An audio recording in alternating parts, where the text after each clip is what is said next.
Over the last several weeks, the world has watched events unfold in Libya with hope and alarm.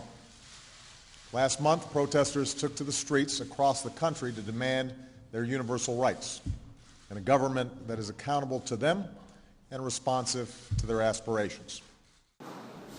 On March 19, 2011, United States President Barack Obama announced that the U.S., along with the nations of NATO, would be establishing a no-fly zone over the northern African nation of Libya to keep the Libyan government from bombing its own people. In order to enact the zone, the U.S. military dispatched one of the creations that has come to be a symbol of its military power over the last 7 decades, the aircraft carrier.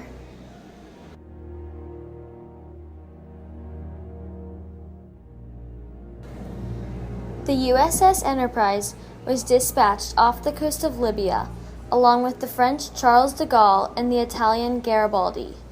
With these carriers, NATO is able to do what it has done for the last 60 years, establish complete and total air supremacy in the skies. Within months, the Libyan dictator Muammar Gaddafi was dead, and the civil war had ended with the rebels victorious.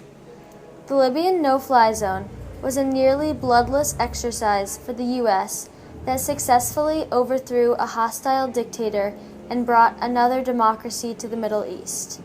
However, none of this could have been accomplished without the development of the mighty aircraft carrier. It all began in 1910, when the first plane was launched from the deck of the USS Birmingham. But the carrier did not truly show its importance until 32 years later, when the U.S. faced the Empire of Japan at a tiny island in the Pacific called Midway. It was then that the tide was turned. In one hand, the Battle of Midway dealt the Japanese a death blow, giving the Americans the upper hand needed to win World War II.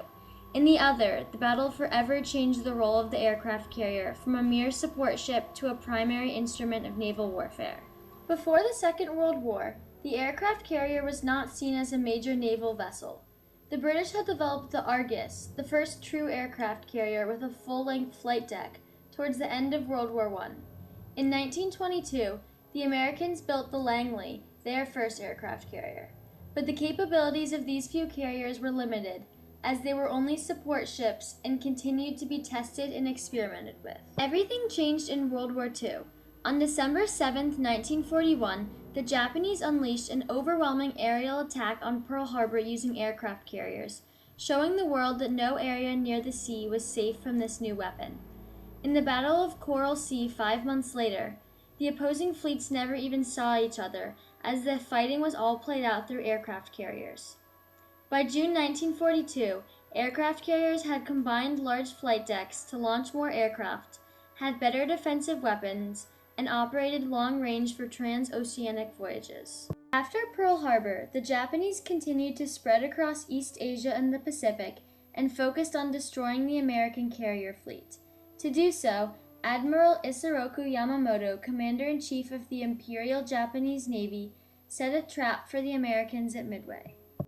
Here the Japanese prepared a powerful fleet, comprised of destroyers, cruisers, battleships, aircraft, and 4 aircraft carriers, Akagi, Kaga, Soryu, and Hiryu. In comparison, the U.S. fleet was smaller and less advanced, yet had the 3 very strong aircraft carriers, the Hornet, the Enterprise, and the Yorktown.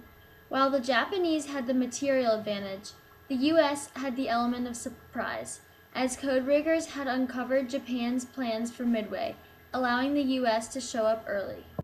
The battle began with U.S. Devastator bombers attacking the Japanese fleet, most of which were shot down. However, they kept the Japanese busy in low-level attacks, forcing the enemy to reload and take a break from naval targets. This is where the aircraft carrier came into play, as the U.S. carriers sent dive bombers down to the vulnerable Japanese carriers cluttered with fuel, aircraft, and men. These hell divers dove downward at a 70-degree angle and then dropped a bomb onto the aircraft carrier, destroying not only the carrier itself but everything on it. The Japanese lost all 4 aircraft carriers and the majority of their aircraft as well. This was a loss that the Japanese would never recover from for the rest of the Pacific battle, as they had lost their 4 most important naval weapons. Once in a position to launch naval attacks almost anywhere in the Pacific, Japan was reduced to a defensive battle plan of wearing down the American will to fight. The Empire of the Rising Sun would never again gain the strategic initiative. It was the beginning of the end of World War II. The true consequences of the battle were not revealed until after the war had ended. Looking back, an American loss at Midway would have led to a different, bleaker world. Had U.S. Admiral Nimitz's gamble failed, experts believed the Pacific Fleet would have gone down as well, leaving Hawaii and the rest of the Pacific ripe for Japan's picking. President Roosevelt's Germany First plan would have been scrapped, and the life-saving aid to the British would have been directed to fighting the enemy on American soil, leaving Britain to fend for themselves. The Battle of Midway played a huge role in the future of naval warfare, as it led to major developments in aircraft carriers, as well as a change in the role of the aircraft carrier itself.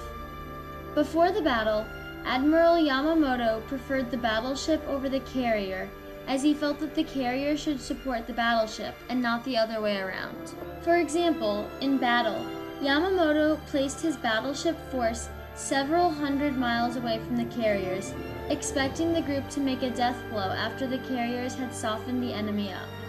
However, the Americans almost completely destroyed the Japanese carrier force, and Yamamoto's battleships did not have the strength that carriers had to support his waning fleet. The Battle of Midway proved the importance of the carrier, and after this battle, no admiral would ever make the mistake of using carriers to support battleships again. Over time, the aircraft carrier has evolved into a showcase of power for any nation who can acquire them. They are used to project air and naval power anywhere ships can reach. The mere threat of sending in a full carrier group scares countries into negotiations. When that doesn't work, for example, in some modern conflicts, aircraft carriers help pound the enemy into submission. In the Korean War, carriers provided valuable moving air bases that launched over 301,000 sorties against the North Koreans and Chinese. In Vietnam, this carrier tactic enabled the U.S. to fight airily well inland. During the Falkland Islands War, the British used 2 carriers against the Argentinians to win a war 8,000 miles away from home, even though Argentina was literally fighting on its doorstep with close air support. Finally, in the Iraq War, due to aircraft carriers, America was able to display a huge amount of air power in a region where few nations would let American planes on their soil. While the aircraft carrier started its career as a mere support ship, its role in the Battle of Midway enabled it to become a crucial naval weapon, one which still upholds American naval supremacy overseas to this day.